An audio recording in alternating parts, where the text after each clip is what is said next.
ইনি নারায়ে তাকবীর আল কোরআনের আলো নারায়ে তাকবীর দিন ইসলাম জিন্দাবাদ জিন্দাবাদ জিন্দাবাদ জিন্দাবাদ জিন্দাবাদ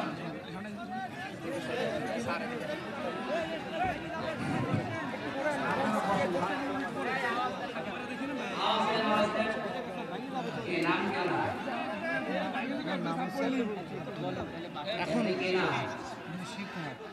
শ্রী কুমার ওনার নাম ছিল শ্রী কুমার শিব কুমার নাম থেকে এখন আব্দুল্লাহ নাম পছন্দ করেছেন বলেন আলহামদুলিল্লাহ আমরা কালেমার মাধ্যমে আমাদের শান্তির ধর্ম পৃথিবীতে একটা ইসলাম ধর্ম আমরা গ্রহণ করাচ্ছি দীক্ষিত করাচ্ছি বিসমিল্লাহির রহমানির রহিম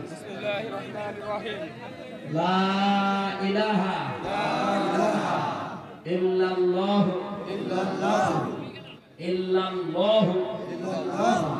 মুহাম্মাদুর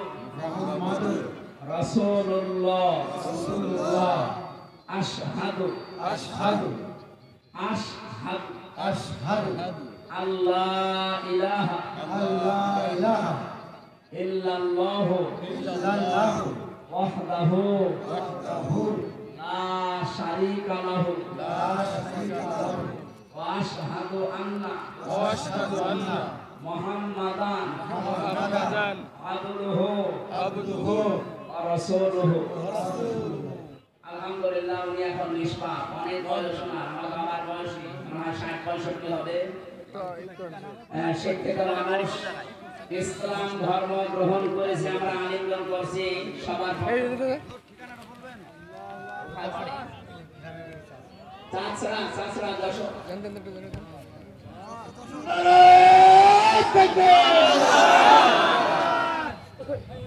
বলে দিয়েন যে এদিকে আছে বাম দিকে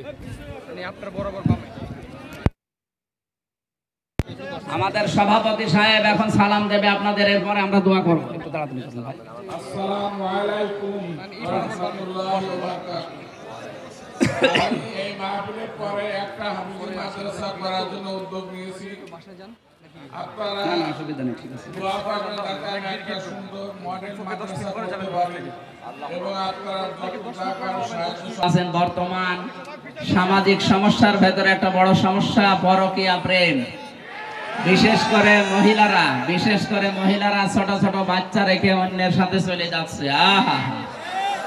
এর ফলে মা থাকতেও শিশুরা মা হারাচ্ছে এটা যে কত বড় অন্যায় বিবাহে শরীয়তে এই বিবাহের বিধান কি কিসের বিবাহ ওর স্বামী তো এখনো ছেড়েই দেয়নি আপনি পালিয়ে গেলেন কোন কারণে আপনার কথায় পরকীয়া বন্ধ হবে কিনা জানি না তবে সমাজের সকল শ্রেণীর মানুষ সহ ওই নারী পুরুষ যাতে বুঝতে পারে তাদের কর্মের ফলাফল কি জাহান্নাম কারণ বিয়ে তো না মানে স্বামী তো ছাড়েনি আপনি আন্দাজে চলে গেলেন আরেকজনের সাথে যতদিন থাকবেন জেনা হবে এ বিষয়ে সুস্পষ্ট আলোচনা করবেন যাতে কোনো শিশু মা হারা ও মা থাকতে মা হারা না হয়ে দুনিয়া এতিমের মতো লালন পালন না হয় আসলে এটা আরো আগে থেকে দিলে আমি ওই আয়াত পড়তাম আজকে সময় নেই আমরা পোলের হাটে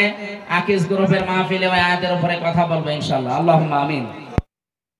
আমার লিখিত যে জেলখানার